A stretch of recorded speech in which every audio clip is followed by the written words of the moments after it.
Yes, yes, gentlemen, we are live.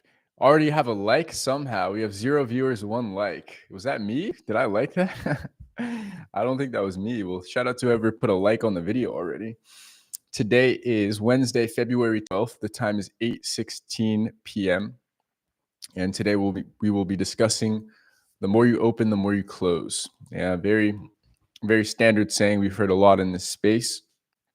As you know, I don't like using the terminology, but it's there's Ish. What up, Ish? It must have been him. Hey, what's going on?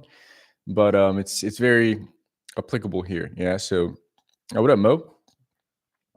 Oh, sweet. Mo says he thinks he just landed a dream job. Let's go. Congrats, bro. Here, let me throw a congrats in the chat. Congrats for that. Let's go. Tell us more about that. I'm curious to hear about it. What's the job?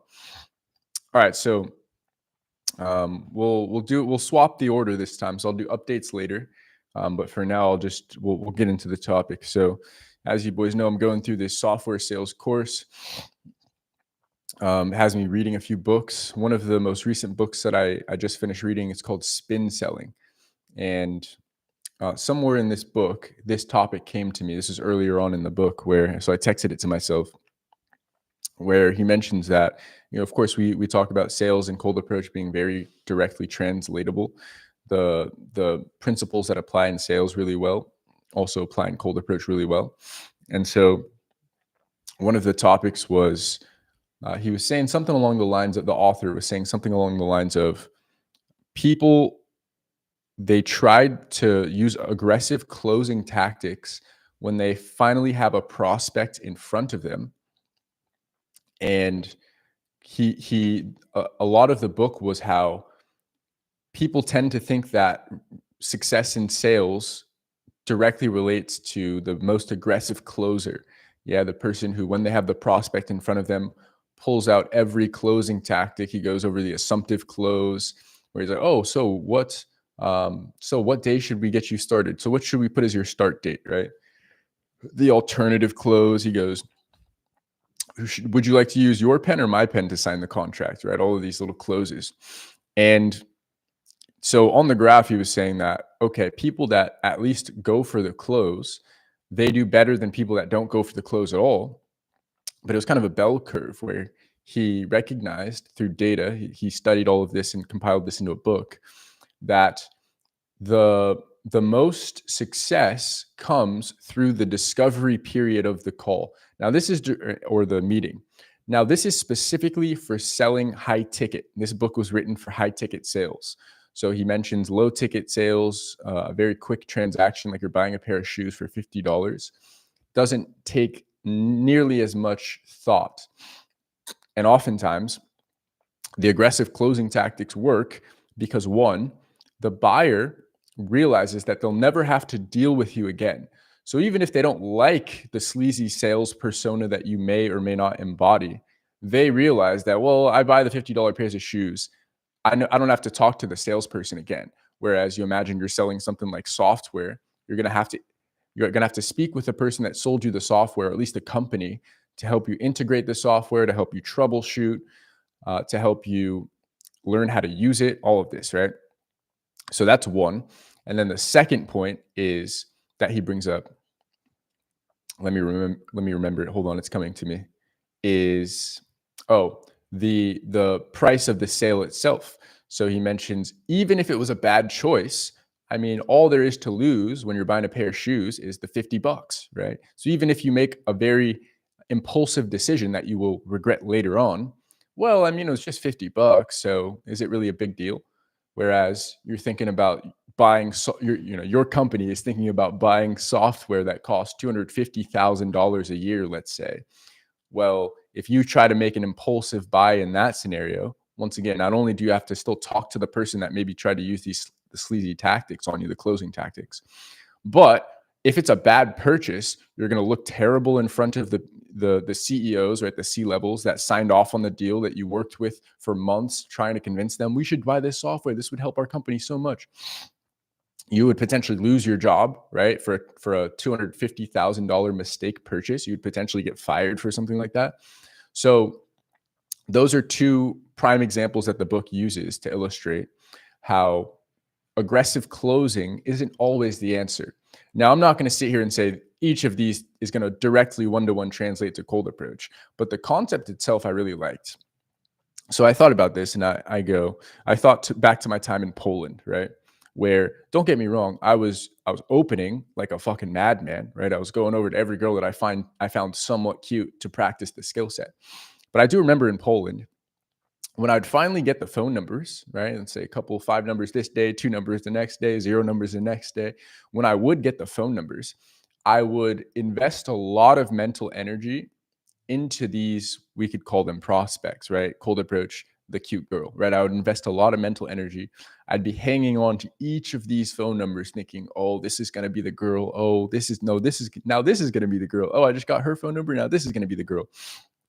And to take a step back from that too, in the conversations themselves, when I found that the girl was even remotely interested in me, or was at least standing there talking to me for a few minutes, I would always try to grab her phone number, because now I thank myself for this, because I was practicing learning how to get over the fear, right? Learning how to actually ask for her number, learning how to try to set up a date. So this was all very great stuff for the development portion. But we'll compare this to what I do nowadays. Well, to be fair, I haven't done an approach in a minute.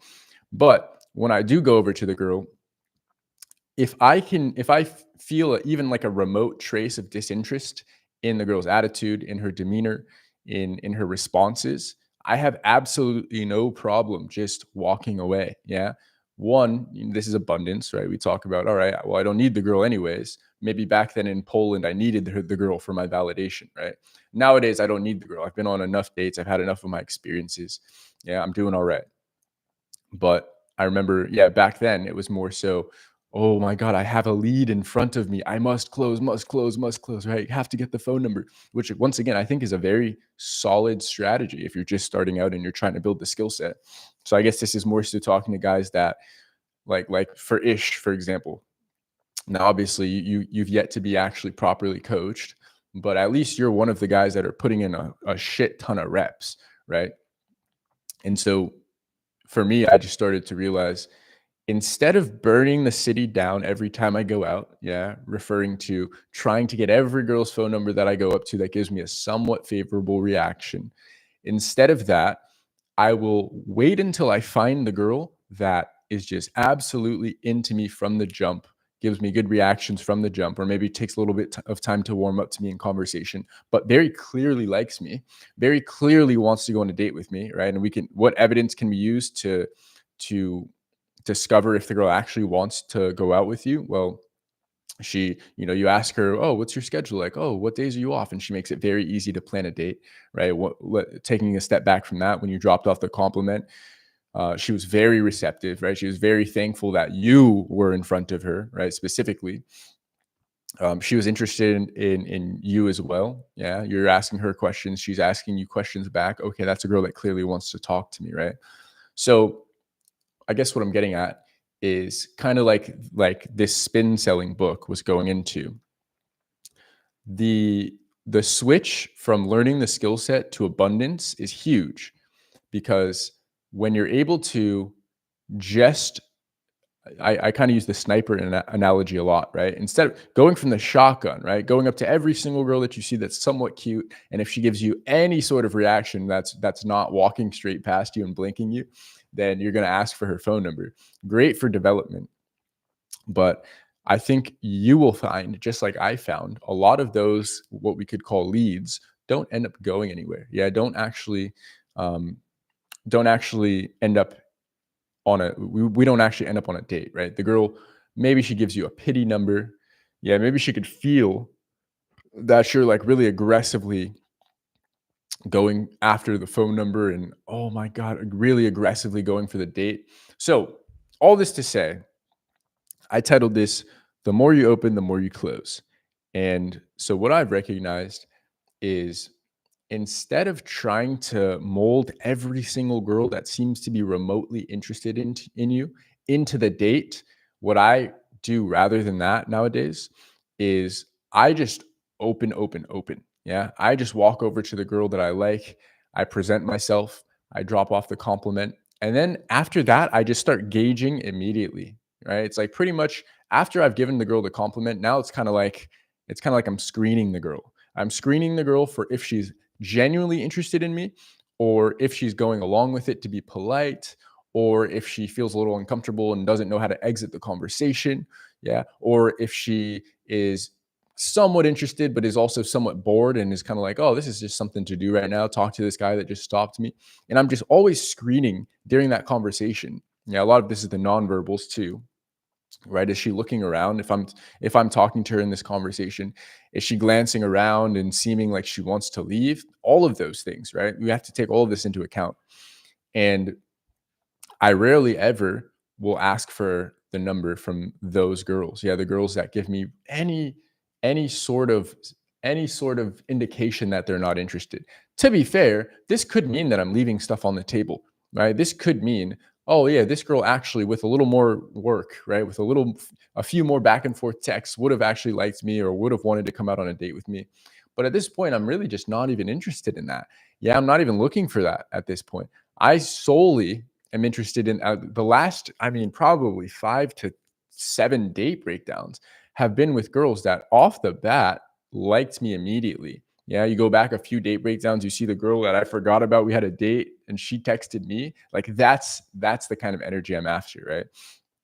So, so yeah, that's what I mean is if you can get over. Oh, so bringing this back to like the sales analogy, wanting to quote close every lead also kind of gives you kind of like a window into your mentality at the time, because the salesperson that every time he has a prospect in front of them, I got one coworker like this. She's great, but every time she's got a tour that she goes on and she showed them a few apartments, she's always pushing for them to apply, even if it's very, very clear that they don't want to apply. Right? They tell her, "Oh, I've got some other apartments I'm going to look at. Oh, I'm not looking to make a decision today. Oh, I still want to talk to my spouse or this or that, or check in with my roommates to see if they like the place." Regardless, she will always go, "Oh, are you sure you don't want to reserve today? Oh, but if you reserve today, you get this extra special. Oh, I just checked the price. And if you reserve today, the price is slightly lower than if you reserve tomorrow." Now, commendable stuff. Most people don't even have the balls to do that. But what I noticed with this coworker in particular is she gets a whole lot of cancellations. Yeah. So those same people that every now and then succumb to that sales pressure of her going, okay, but look, if you just apply right here, look, it only costs this much money and you get refunded in 3 days if you cancel anyways. If you want to cancel, you have 3 days to think about it to cancel. Don't you want to reserve just in case? What if somebody else takes it? What if it's not on the market tomorrow? Great tactics, don't get me wrong. But every now and then, she'll actually get somebody to succumb to that pressure and actually put in their application. And what do you know? 3 days comes around, sometimes a week comes around, and they cancel, right? And they go, oh, I found a different place. Oh, actually, this isn't what I'm looking for. And you look at my numbers and a few of my other coworkers that don't use these very aggressive tactics, and you see I get very few cancellations, meaning the people that do apply for the apartment through me oftentimes end up moving in. It's got to be something like a 90 plus percent. Yeah. So like fewer than 1 in 10 people that apply for the apartment when I tour them cancel. Yeah. And this is kind of the same mentality, right? It's that screening. It's like before I even let the person apply, I make sure that they're qualified. Yeah. We can mirror this to her tactic where she just wants to get as many applications through the door, filter later, filter after the fact. Let's get them to invest now and then filter after the fact. But then for me, I'm making sure they're qualified before they apply. I'm making sure they actually want to apply. Like oftentimes, I don't even have to ask. Yeah, every now and then I'll prod somebody and I'll go, all right, so what do you think? All right, so are we applying or what? All right, you seem to like it. Like, do you want me to bring you the application? And I'll use these very soft closing tactics. But the best part is it's barely a close at that point because they've already made it very clear that they want the apartment, that they liked the whole experience of the tour, that they want to live there. And once again, we can look at the tactics and go, well, the person that aggressively closes everybody in theory should be getting more applications, should be getting more leases, more move-ins. But once again, top performer, right? Once again, you look at my numbers, you look at her numbers, it's night and day. Now she's doing pretty good, don't get me wrong, but not as good as me. Yeah. The person that closes, quote, closes fewer times. What is the difference though between my tactics and hers? Like, how am I able to get more results in this case than she is if I'm not using these aggressive closing tactics? Well, every single tour that walks through that door, if they don't have an appointment, I try to squeeze them in. I try to go, look, I got 30 minutes. I could show you one apartment. I could show this. I could do this, right? Every time one of my coworkers is too flustered to take the appointment and they're like, oh, I'm doing this right now. I'm processing applications. Can you take the tour? Yes. Yes, I can. Yes, I can take the tour. Yes, I can take the tour. Yeah. So we can mirror this, the tour, right? The sales process to the open, right? I'm not afraid to just tour all day fucking long. I was at work until 7 today, 7 something, because I was processing applications after work, right? Fuck the dude, I'll process literally after all of the tours are done. Yeah, because more tours coming in means more business for me. Yeah. So you see where I'm going with this? Now let's parallel this to cold approach. I'm a person that is just not afraid to open. And when I say not afraid, that doesn't mean I don't feel the fear, just like you feel the fear. But goddamn, I'd go over there anyways. God damn it, I just go over there anyways. I bring my full self anyways. I bring my full balls anyways, even though I'm fearful. And I walk over and I plant myself in front of the girl, and I can do that over and over and over again. So I never feel the need to be in front of the one approach that I've mustered up the courage to do in the day and force this, right? Try to force this interaction, force this relationship to sprout and go, in the back of my head, I'm recognizing that the girl isn't interested in me, right? I've already very clearly picked up on signs that she's not interested in me.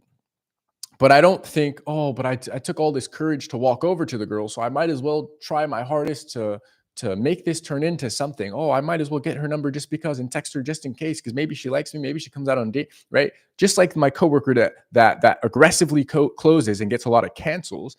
If you are doing that, that is probably what you're running into.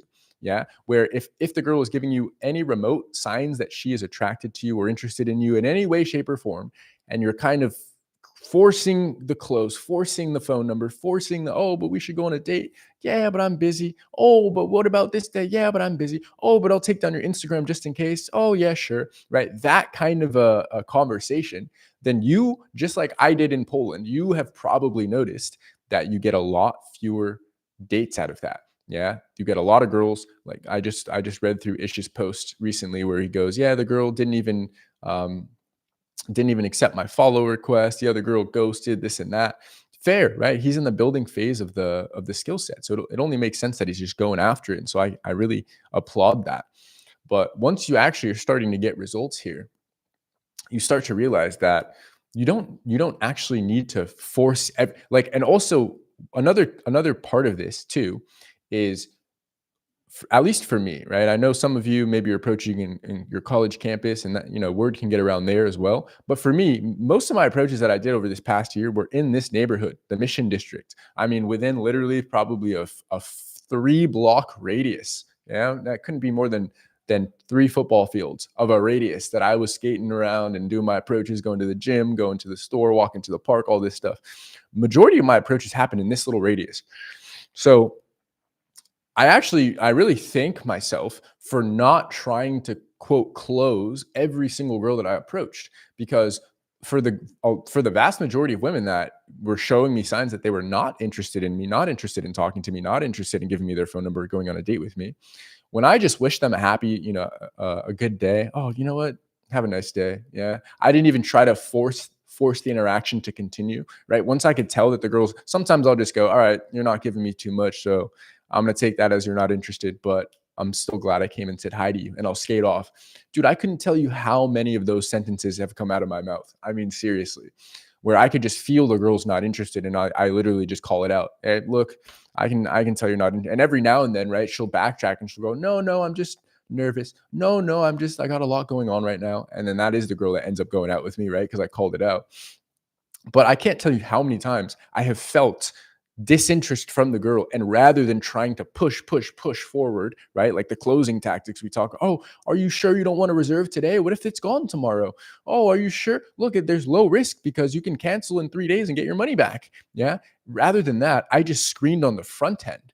And so it saves a lot of mental anguish, a lot of self belief issues. Yeah, it saves a lot of that because you're not looking at a big pile of phone numbers and going, damn, 1 out of 10 of these girls responded to me. Damn, 1 out of 10 of these girls actually came out on a date with me, right?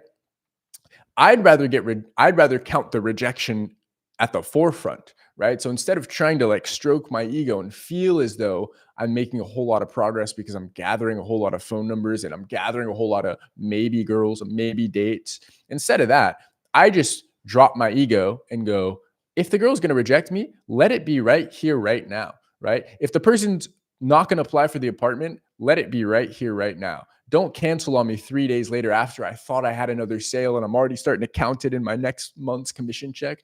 Nah, just tell me right here, right now. You want the apartment, you don't want the apartment. You're going to think about it for sure. I'll send you the link to apply. Goodbye. And I'm already on to the next applicant, right? Or on to the next tour because I'm not worried about maybes. Yeah, I'm not worried about trying to convert maybe girls into yes girls, right? Just like the sales. I'm not worried about trying to convert people that are on the fence. Oh, am I going to apply? Oh, I still have 2 more apartments to view. Oh, this and that. Go view your apartments. I literally look, it's smart. You want to weigh all your options. I totally get it. Yeah.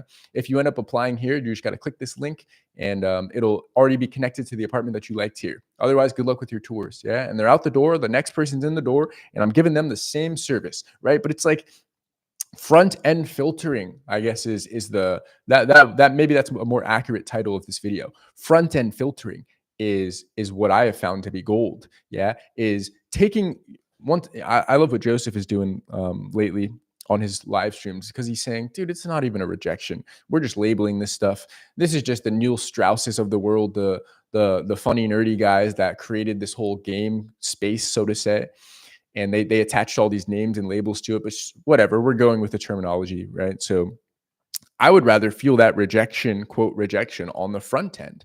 Reject me here and now. Don't let me think that we might have a date lined up and then I text you and you never respond, right? Now, to be fair, this still happens every now and then, don't get me wrong, but it happens so infrequently compared to when I was first learning the skill set in Poland, when I first brought it back to San Francisco and I was just firing away, right? Which is a stage that you may be in. But I just find it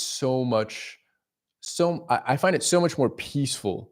Yeah, so much less psychologically taxing when I can just identify that this girl doesn't like me and just move the fuck on. And then to finish up my point that I was making earlier is the reason I thank myself for doing that majority of this year is because I oftentimes run into the same girls that I've approached in the past. And this doesn't mean I'm approaching her again. This means I literally walk out my front door and, oh shit, there's a girl that I approached a few months ago. There's a girl I approached last week, right? I skate by. Oh, there's the girl walking her dog that I approached, blah, blah, blah, last summer, whatever. And it doesn't feel nearly as like, oh my God, this girl rejected me. Oh my God, like like think about the difference. If I walked out and that girl happened to be the girl that also ghosted me and I shot her a text and she never replied, or that's the girl that kind of made it seem like we are going to go on a date, never accepted my Instagram follow request, right? Yada, yada, yada. To be fair, we assign value to anything anyways. We assign a value to everything anyways. So maybe you don't give a fuck about that at all. But for me, it's nice to be able to see these girls that I've approached in the past. I've dropped off the compliment. I left it on a good note, right? When I could tell they weren't interested, I just go, look, have a nice day. Yeah, you look great. All right, I'll see you. I'll see you. Have a nice day. Enjoy your Friday, whatever. And then to see them again, and I look over, maybe they recognize me, maybe they don't. But it's nice to just go, yeah, like that. She didn't ghost me. She didn't even, quote, reject me. I just filtered very early on. I was able to filter her out as a girl that's just simply not interested, and that's okay. Yeah, and oftentimes those are the girls that'll give me the smile when I walk past. Versus you feel kind of like that awkward tension when it's a girl that let's say you got her phone, you quote got her phone number and then texted her, she never replied to the phone number, or it was a fake number. Well, now it's kind of a little bit more dodgy. And now it's a little bit more like, oh, that's the girl that ghosted me. Let me look this way. Let me keep my head down. Oh my God, that's the girl. Versus if it's a girl that I approached, I told her she was beautiful, and I could tell that she just wasn't interested, then it's kind of just like a shoulder shrug, right? I walk past, I skate past, maybe I flashed a smile, but it's like no harm, no foul, right? Does that make sense? So once again, this is just how I'm not here telling you what to do, but if you're watching my channel to learn how I do what I do, then I figure I share all of it. Yeah. So yeah, I mean, I think that the key, of course, we got to nail down the skill set. We got to get the stop picture perfect to the point where you're walking over to this girl just as boldly as I do it, just as boldly as Christian and Joseph does it. Yeah. Just walking the fuck over, stopping her in her tracks. Who cares how many people are around? Like when you're actually doing the proper approach that I try my hardest to show you guys on these infields, then you'll realize, okay, I can very effectively get the girl to stop and talk to me. Okay, oftentimes she'll stop and have a brief conversation with me. Okay, oftentimes she'll appreciate the compliment. So now it's about very quickly filtering out whether or not she actually likes me. Yeah, and of course, this just comes with more approaches, more experience, more data points. Yeah, which you can look back on and go, oh, okay. So the girls that like me, usually they respond very well to the compliment. That's been my experience. Usually, the girls that I end up going on dates with, oftentimes they respond very, very well to the compliment. This doesn't mean they have to be completely taken aback and go, oh my God, really? Right? That's rare that I get that kind of a animated response.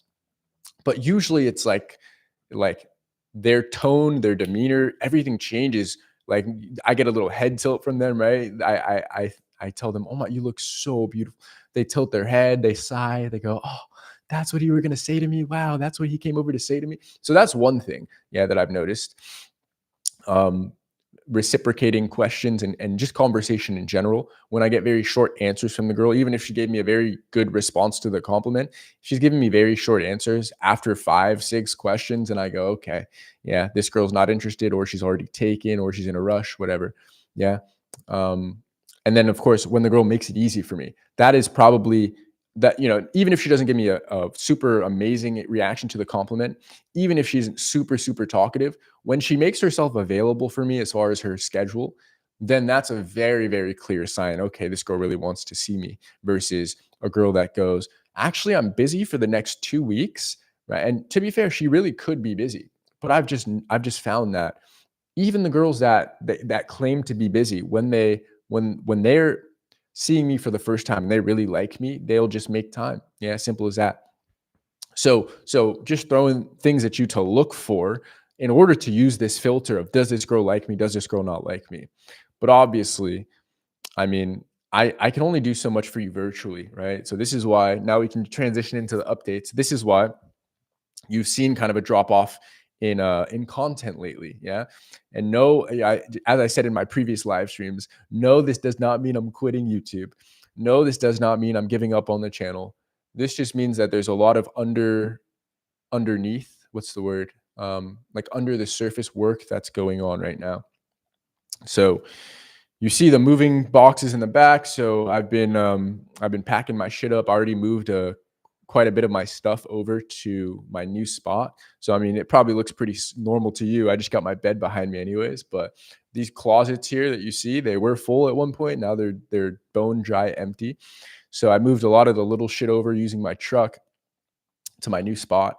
I'm gonna have the big move this coming Monday. My dad's gonna help me out. Rented a U-Haul, and so we're gonna move the desk, the bed, and the dresser. Those are the three main things that I need help with. But then aside from that, I've just been absolutely slugging away at this course. Yeah, so I've already completed the course, but there's a proctored exam that I must pass, and I get 2 tries to pass it.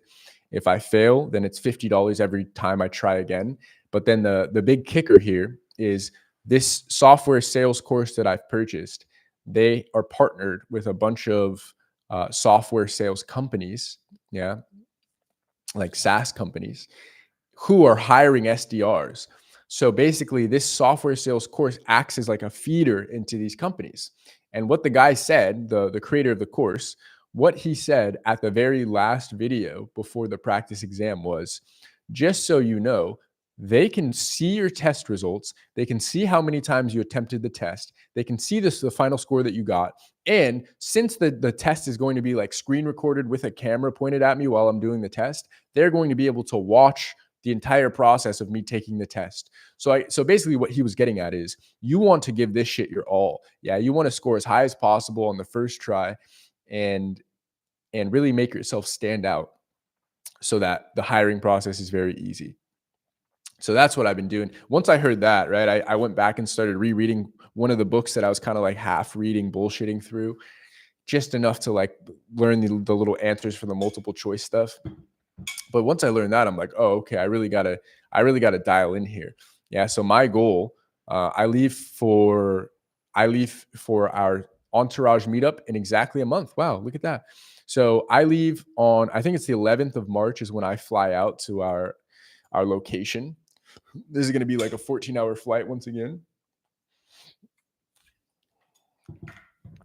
So my goal before that flight, my goal is to have already passed the exam and to already be applying to these new sales development role jobs. And of course, ideally, I will be remote. Yeah. So once I'm applying and stuff, I'm going to be really focusing on remote roles, because that's all, fingers crossed. If I can get this remote job nailed down first try, that would be great. Yeah. Like, don't get me wrong. If I get an offer for a company that's hybrid or, oh, God forbid, even in person, right, that's still a step up from where I'm at, because I'll be making probably similar cash to what I'm making now, because it feels like it's full commission right now. I'm getting a measly little wage, hourly wage, and then the vast majority of my check is on commission. But in addition to having, even if it's just the same amount of money, even if I'm working in person, at least I'll have weekends off. That's a big step for me.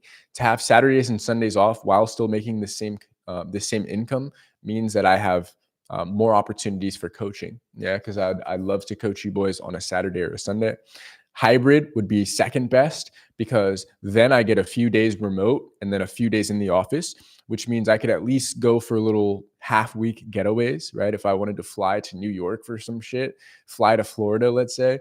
Maybe I had somebody to coach in like Ohio. Okay, we'd probably not run it in Ohio, but you get it, right? Let's say I got somebody to coach in Dallas, and I got the next 2 days hybrid, and then after that is Saturday, Sunday. Well, that'd be great. I got a little 4-day trip I could do. So that'd be prime. But of course, most ideal here would be fully remote. If I can secure a fully remote sales job where I'm working Monday through Friday, have weekends off, oh, that would allow me to really just dial in on the channel. Yeah. So that's why I like to just keep reminding you boys. So I appreciate the boys that are in the Skool community. You're really pulling the weight right now, and I really appreciate that. Yeah, we got guys like Ish. Yeah, we got guys in the chat. There's a guy, Kai, in the chat, always posting stuff, or he started recently being more active. Urban's posting stuff. Yeah. So we got guys in the Skool community that are still making it feel active and like a community, while I am kind of taking a step back and really just focusing on my professional life right now. Once again, just so you boys can have this in the back of your head, Ephraim is focusing on his professional life right now so that he can unlock more time to focus on this channel and this content. I should also remind you boys, if I didn't say this on the other live streams, I'm looking for a filmer. If anybody's local to San Francisco and would be willing to either film me, I pay you, you film me, or I coach you, you film me, either one I'm open to. Yeah, but I want to get more infields on my channel. I think I told you boys, my cousin, he's doing school right now. So he says, oh, Ephraim, I'm not going to have time. All right, whatever. I get it. So I need somebody's got to film me, man. So I'm really looking for somebody that is going to be able to film. Obviously, I don't really want to have to reach out to people on like Fiverr and stuff. But once I stack up enough cash, if I got to do that, I'll do that. But I'd really love if somebody already was in my community and just would be down to come film, because you'll already understand, right? You already get it, versus the Fiverr guy. I got to go, all right, so this is probably going to be something you've never heard of before, but I'm going to be walking over to girls in public. They're not going to know I'm recording, so I'm going to need you to be concealed. I'm going to be mic'd up, right? I mean, who knows? Maybe they'll be up for it. Who the fuck knows? All I'm saying is, if you or somebody that you know is decent with a camera. I've already got the equipment. All right. So I just need you to hold the fucking camera and be smart with the angles and know how to kind of conceal yourself. I mean, the opportunities is either you get coached directly by me, maybe an hour of 2 hours of filming for 1 hour of coaching kind of thing, or I just pay you. You can watch me approach, whatever, film me while I'm approaching, and then I'll just pay you a wage, whatever. We'll work out the hourly rate, I'm sure. So man, I would love for somebody to be able to do that for me though, to film. Otherwise, I'm sure I'll figure it out. Once again, I'll find somebody to hire or whatever. But so yes, so I'm glad I'm saying this on stream. So goal by March 11th, by the time I fly out, is to already have nailed down this exam. Yeah. So basically, I'm at the exam stage. To be fair, I'm still reading the book that I bullshitted. So I guess I got to read through this book very quickly. I'm going to be doing that as soon as I get off the live stream, just binge reading the book. Try to knock this out in a couple days, right? 300 pages. Probably can do that in a couple of nights, 2-3 nights. What else? Oh, of course, I got this move. So this is going to take a slight portion of my time. Once I'm done moving, it'll be over with. So that's great.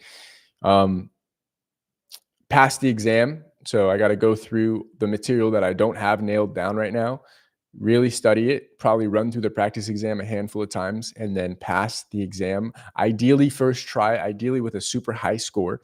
And then, of course, just be mass applying to jobs. If I can get one of these jobs at these little feeder companies too, that'd be great, because that'd just be easier. Easier transition from passing the exam to actually working. So yeah, that's what's going on my end, boys. So yeah, I know we were doing daily live streams for like a month, 2 months straight, a couple months ago, back in November, December time, but we'll get back to very consistent lives as soon as I'm able to nail this shit down. Yeah, that is top of mind. And then to be fair, I think when I'm applying for jobs, I'll also be able to hop on lives when I'm, before or after I do the applications and shit. Yeah. So Ish is in the chat. What up? Mo says full-time sales role with travel, company vehicle, benefits, gas card reimbursements, and 150,000 potential in 3 years, plus a chance to meet Ish, the team, and women more open to Pakistani men. Ability to travel all over the province and potentially Canada, the US. Dude, congrats, my guy. Maybe I need to start talking to you, man. How'd you get this job? Help a guy out. Do you have a degree, or what's the deal? I mean, shit. That sounds like hard work to me. Good stuff. Great stuff. Wow. I mean, that's a huge win, Mo. Seriously. Pat yourself on the back for that, man. Oh, this is great. We're leveling up as a community right now. What? This is crazy. Yeah, this is great. The whole community is leveling up as a whole. This is phenomenal stuff. All right. I'm right behind you then, baby. I can't wait to land my job so that I can break out of this weird schedule that I got where I'm working Wednesday through Sunday, blah, blah, blah. Okay, sweet. I'm glad you said that. That just lit a fire under my ass. That just motivated me like crazy. Thank you, Mo. That's sweet. Wow. Full-time sales role with travel, company vehicles, benefits, gas card reimbursements, ability to travel all over the province and potentially Canada and the US. Let's go. All right. That's great. Congrats. Seriously. Okay. All right, boys. So that's about all I had to talk about. I hope you boys enjoyed the live stream. I'll hop on once I've got something interesting to share, and I'll be heads down. Once again, I'll be heads down grinding this out. Oh, to be fair, I've got a live stream with Christian tomorrow. Still got the Venezuelan girl video in the queue. I don't even know when I'm going to drop it. I think I'm spreading it out on purpose because I know that I don't have like infield videos to post. So I don't want there to be like a month gap between videos that I've posted on YouTube. But at the same time, I'm like, dude, it's hard for me to really put any energy towards this right now. When I want to be like as focused as possible on getting this new role. So that's the deal for the drop off in content. If you boys are wondering, yeah, I'm just real focused right now. So anyways, I appreciate you boys for watching. I hope you enjoyed. We'll talk again soon. And as always, going for your approaches.